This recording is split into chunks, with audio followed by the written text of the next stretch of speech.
this video is going to be about when the Fool, we all know the Fool, meets the Hanged Man, and this is the Hanged Man here. And so I'd like to talk about a couple of things. One is the shape of the layout, and then I'd like to talk a little bit about intuition. So if you've been following along,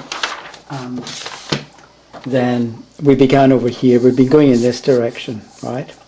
And so we began with the Fool coming down the mountain, and then he meets the magician, the high priestess, the empress. Then he goes up to meet the emperor, and then he comes back down maybe, and he meets the hierophant, the lovers. So we've been going along in this direction.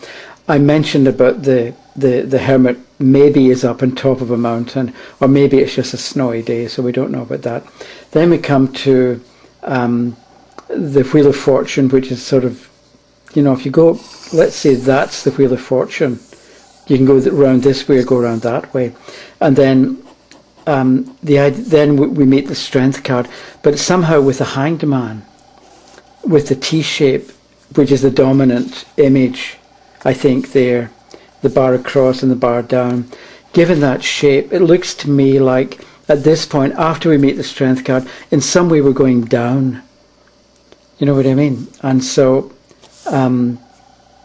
then the thing is, where does death, so death presumably is going to be here. Let's say this is a cycle. Maybe this is, at this point, it's the Hanged Man. This is death, temperance, and maybe at a certain point you start going up again, and we're going to find that some of the major trumps later on are more encouraging and get you to lift your spirits, for instance, because we're going back up, and maybe the world is up here.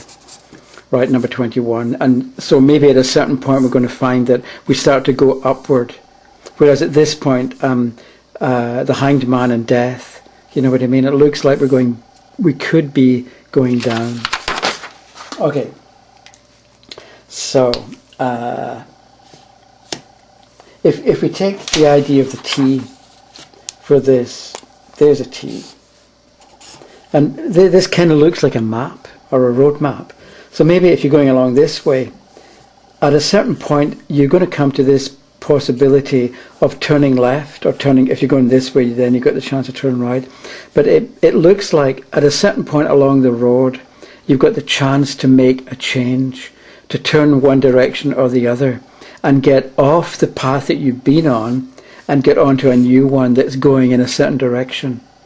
So the Hanged Man, even though it's not, doesn't appear to be about choice, maybe there is a choice actually, and you're going to be given the chance to go in a very different direction from the one you've been going in. But maybe we're not there yet, because the T is in the middle. Or if you're going this way, oh, that's the thing, if we're going north, let's say, if we're going in this direction, then we're going to come to a dead end.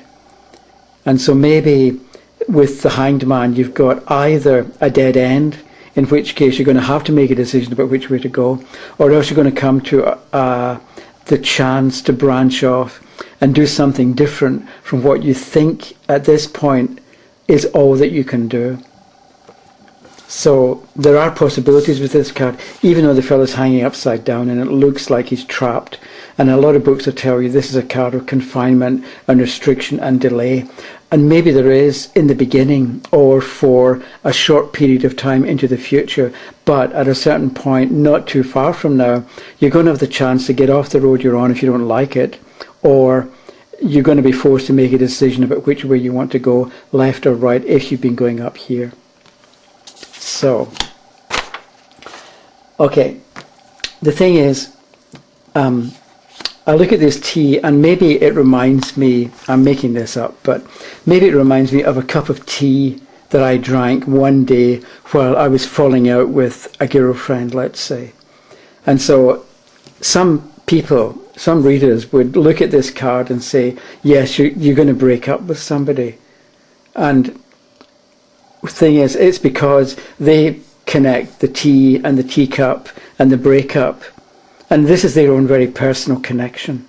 And this is what I was meaning about intuition, because a lot of people, and I can understand why they do it, they sort of say you really should go with your intuition with cards.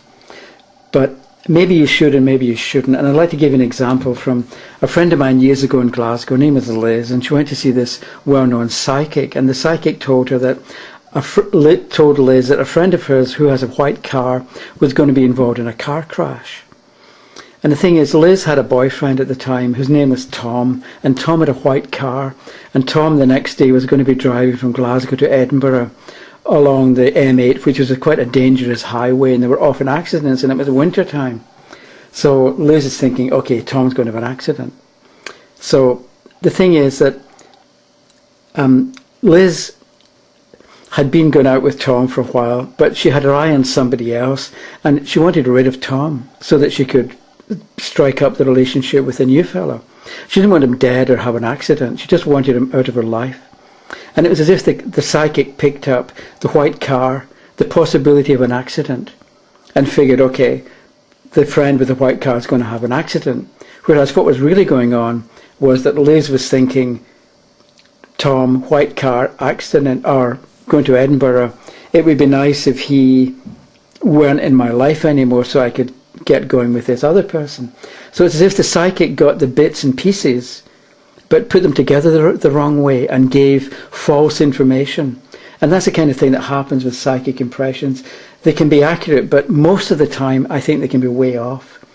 And so I want to say, if you've got a very personal meaning for this particular card, remember that it's a very personal meaning, and it's probably not going to apply to most people that you meet when this card comes up in a reading. And it's sort of, not that I'm against intuition, but I think it makes more sense if you can look at the symbolism in the card and do something with the general symbolism rather than with your own very personal symbolism. I hope this is making sense, because if you look here, this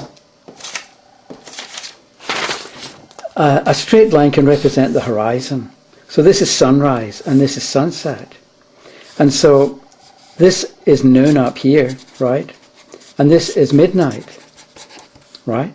So the shape of the Hanged Man can be emphasizing midnight, which is the end of one day and the beginning of a new one. So it's the end of one type of atmosphere and the beginning of a new day or beginning of a new atmosphere. And we all know this, it doesn't matter what country you're in. A Monday is not the same as a Friday. The atmosphere is different. And so with the Hanged Man, we can be being told to think about a change. So it's not so much a change, you're going to change direction. It's just the fact that today's Monday, tomorrow's Tuesday, and the atmosphere is different. So what we can expect, what people normally do, how they normally behave, their expectations, their attitude to what the day promises, they're different depending on the day of the week. And so that's kind of all that I wanted to say at this point. But so coming up soon is going to be this 10-minute tarot that I mentioned in the previous video. I'm hoping to get something together in the next few days. So there's probably going to be a video, if you subscribe, you'll get an indication of it. Otherwise, I'm thinking about the time and being under 10 minutes. And I'm thinking at this point, that's a little bit about what the Fool can expect once he's met the Hanged Man.